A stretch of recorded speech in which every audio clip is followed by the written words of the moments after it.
दोस्तों, मैं हूं आपका दोस्त संजय गर्ग। स्वागत करता हूं आप सभी का अपने फेसबुक पेज आचार विचार व्यवहार एवं अपने यूट्यूब चैनल आचार विचार व्यवहार पर। दोस्तों, आज हम फिर एक नई वीडियो लेकर आए हैं। दोस्तों, मेरा ऐसा मानना है, जो हमारा स्वभाव है वो हमारे आसपास के माहौल, हमारी आज की स्थिति, हमारी आर्थिक स्थिति, हमारी संगत, हमारी शिक्षा और हमारे संस्कारों पर आधारित होता है। दोस्तों, मनुष्य तो शून्य विचार लेकर, शून्य स्वभाव लेकर पैदा होता है, लेकिन इस संसार में जैसे जैसे हम बड़े होते हैं, जैसे जैसे हम समझदार होते हैं, समझदार होते होते, बड़े होते होते, जो हमारी परिस्थिति, जो हमें माहौल मिलता है, जैसी हमारी शिक्षा और हमारी परवरिश होती है, उसी आधार पर हमारी मानसिकता, हमारा स्वभाव बनने लगता है। धीरे धीरे वह स्वभाव हमारे अंदर इतने गहरे तक बस जाता है कि जीवन पर्यंत हम वही स्वभाव लेकर अपने जीवन को जीते हैं। दोस्तों, आपने देखा होगा, कई मनुष्यों का स्वभाव ऐसा हो जाता है कि जो समाज जिसको स्वीकार नहीं करता, समाज में जिस समाज को उनके स्वभाव से लेकर अनेक तरीके की शिकायतें, अनेक तरीके की परेशानियां बनती रहती हैं। दोस्तों, ऐसा क्यों होता है? दोस्तों, संसार का प्रत्येक मनुष्य संसार में इस समाज से सिर्फ अच्छा ही चाहता है, अपने लिए सिर्फ अच्छा ही चाहता है। जीवन में कोई व्यक्ति कभी हारना नहीं चाहता और कभी कोई अपने लिए बुरा नहीं चाहता, किंतु फिर भी हमारी चाहना के अनुसार हमें ये जीवन नहीं मिलता है और ना हम हमारी चाहना के अनुसार हम ये जीवन गुजार पाते हैं।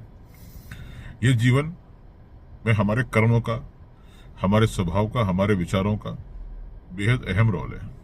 हम क्या करते हैं, हम क्या सोचते हैं, हम कैसा अपने आप को प्रदर्शित करते हैं, हम कैसा होना चाहते हैं, हम कैसा बनना चाहते हैं, या हम दुनिया को क्या दिखा रहे हैं या क्या दिखाना चाहते हैं, यह सब हमारे स्वभाव का हिस्सा है। और समाज हमें उसी, जो हमारे स्वभाव अनुसार जैसे हम समाज के साथ करते हैं या समाज को हम दिखाते हैं, उसी अनुसार समाज हमें उस चीज का प्रतिफल देता है। समाज हमसे उसी तरीके से जुड़ने लगता है, उसी तरीके से हमारे से रिएक्ट करने लगता है और हम भी समाज से उसी तरीके से रिएक्ट करने लगते हैं। धीरे धीरे हम अपने स्वभाव के इतने आदी हो जाते हैं कि हमें लगने भी लगता है यदि कि हमें स्वभाव में कोई कमी है या हमें ऐसा नहीं करना चाहिए, लेकिन हम अपने आप को बदल नहीं पाते। दोस्तों, विचार कीजिए, क्या यह सही है?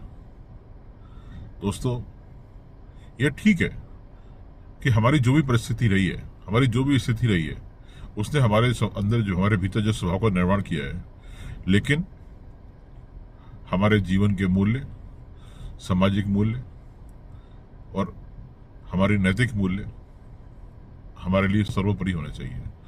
उन नैतिक और सामाजिक मूल्यों को सामने रखकर ही हमें अपने स्वभाव का निर्माण करना चाहिए।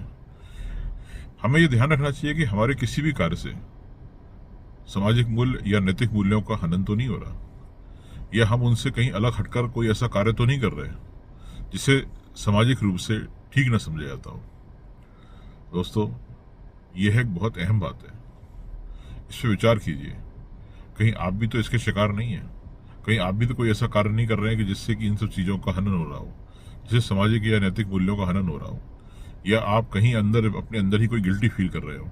आपका स्वभाव आपके ऊपर इतना हावी हो गया हो कि वह आपके ऊपर हावी होकर आपसे ऐसा कुछ करवा दे रहा हो जो आप नहीं करना चाहते। बाद में आप उसका पश्चाताप कर अपने आप को गिल्टी फील करते हो। दोस्तों, विचार कीजिए, सुधार कीजिए, अपने को बदलने का प्रयास कीजिए। दोस्तों, आज के बस लिए बस इतना ही। मैं आपका दोस्त संजय गर्ग धन्यवाद देता हूं आप सभी का जुड़े रहने के लिए।